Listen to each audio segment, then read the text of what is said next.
Hello guys, in this tutorial you will learn how you can create a new folder in your Obsidian Notes application.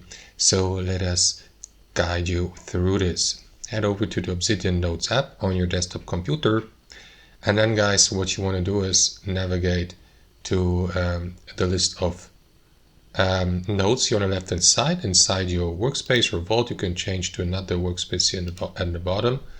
And then guys, what you want to do is either create a new note or a new folder. So let me create a new folder, click into it, and then you will see this folder name. So you may, for example, right click into the folder and then select rename, new folder, for instance, press enter. And here to the left guys, you will see that arrow down icon. So you can expand the given folder to see which files, notes, canvases, etc. it contains. That's how it works guys. Thanks for watching, and I'll see you next time.